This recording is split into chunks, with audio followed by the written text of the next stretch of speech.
बात बांग्लादेश के चुनाव को लेकर। बांग्लादेश आम चुनाव देश के राजनीतिक इतिहास में एक बड़ा पड़ाव है, एक बड़ा मोड़ माना जा रहा है।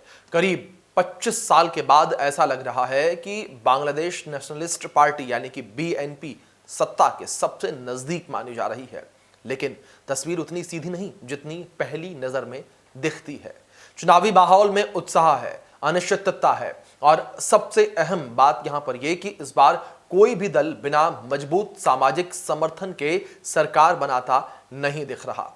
नमस्कार, इंडिया न्यूज देख रहे हैं आप और आपके साथ मैं अभिषेक पांडे। इस वीडियो में बात बांग्लादेश के चुनाव को लेकर करेंगे और चुनाव के बीच बने हुए हालात को लेकर करेंगे। लंबे समय तक सत्ता में रही शेख हसीना की राजनीति के बाद अब पहला बड़ा चुनाव है जिसमें परंपरागत सत्ता संतुलन पूरी तरीके से बदला हुआ नजर आ रहा है। आवामी लीग के कमजोर पड़ने से राजनीतिक मैदान लगभग खाली नजर आ रहा है, जिसका सीधा फायदा बीएनपी को मिलता हुआ नजर आया। महंगाई, बेरोजगारी, प्रशासनिक सख्ती और लोकतांत्रिक संस्थाओं पर सवाल जैसे मुद्दों ने आम मतदाता को बदलाव के मूड में ला दिया है। बीएनपी ने इन्हीं मुद्दों को चुनावी हथियार बनाकर जनता से सीधा संवाद भी साधा है। लेकिन सवाल यहां पर यह है कि क्या सिर्फ नाराजगी सत्ता दिलाने के लिए काफी होगी? इस पूरे चुनाव में एक और ताकत तेजी से उभरी हुई नजर आई और वो है कट्टरपंथी जमात इस्लामी। जमात का प्रभाव भले ही राष्ट्रीय स्तर पर सीमित दिखता हो, लेकिन कई इलाकों में उसका कैडर बहुत मजबूत है और वोट ट्रांसफर करवाने की क्षमता भी रखता है। यही वजह है कि बीएनपी को सबसे ज्यादा दुविधा यहां मिलती हुई नजर आ रही है। एक तरफ उसे सत्ता तक पहुंचने के लिए सहयोगियों की जरूरत है, तो दूसरी तरफ जमात के साथ नजदीकी अल्पसंख्यक वोटरों को दूर भी कर सकती है। इसी संदर्भ में हिंदू वोट यानी कि अल्पसंख्यकों को वोट इस चुनाव का सबसे निर्णायक फैक्टर बनकर उभरा है।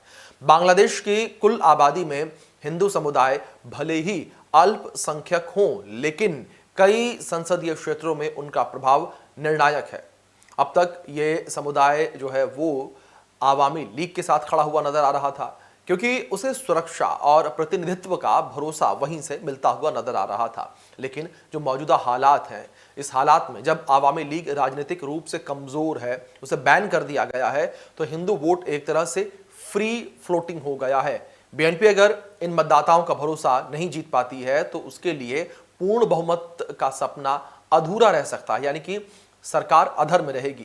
बीएनपी नेतृत्व यह समझता है कि केवल सत्ता विरोधी लहर काफी नहीं है, उसे यह भी साबित करना होगा कि वो अल्पसंख्यकों की सुरक्षा, लोकतांत्रिक मूल्यों और अंतर्राष्ट्रीय छवि को लेकर गंभीर है। दूसरी तरफ जमात की मजबूती ये संकेत देती है कि अगर परिणाम त्रिकोणीय रहे तो सरकार बनाने की प्रक्रिया और भी जटिल हो सकती है। कुल मिलाकर ये कहें कि बांग्लादेश का ये चुनाव सिर्फ सत्ता परिवर्तन की कहानी नहीं है, बल्कि ये तय करेगा कि देश किस वैचारिक दिशा में आगे बढ़ेगा। 25 साल के बाद बीएनपी के सत्ता में आने की संभावना जरूर बन रही है, लेकिन हिंदू वोटों और गठबंधन गणित के बिना सरकार बनाना लगभग नामुमकिन दिखता नजर आ रहा है।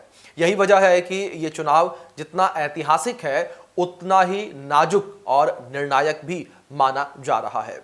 अब स्थितियां आने वाले दिनों में साफ होती हुई नजर आएंगी कि बांग्लादेश की 299 सीटों पर जिस तरीके से मतदान जो हुआ है, इस मतदान के नतीजे किस तरीके से निकलकर सामने आते हैं। क्योंकि बांग्लादेश में 350 सीटें हैं, जिनमें से 50 सीटें महिलाओं के लिए आरक्षित हैं और 300 सीटों पर सीधे चुनाव होते हैं, यानी कि जो मतदाता हैं वो अपने मताधिकार का प्रयोग यहां पर करते हैं, जिसमें 13 करोड़ मतदाता जो है वो अपने मताधिकार का प्रयोग आज कर रहे हैं। और 299 सीटों पर इस वक्त वोटिंग हो रही है। 300 में से एक सीट पर प्रत्याशी की मृत्यु होने की वजह से चुनाव टाल दिया गया है और 299 सीटों पर मौजूदा समय में वोटिंग हो रही है। अब देखने वाली बात यहां पर यह होगी नतीजे बांग्लादेश के किस तरीके से निकलकर सामने आते हैं, क्योंकि जो एक अस्थिरता बनी हुई नजर आ रही है, उस अस्थिरता को लेकर भी, उसके लिहाज से भी ये चुनाव काफी महत्वपूर्ण है। फिलहाल के लिए वीडियो में इतना ही। बने रहे इंडिया न्यूज के साथ।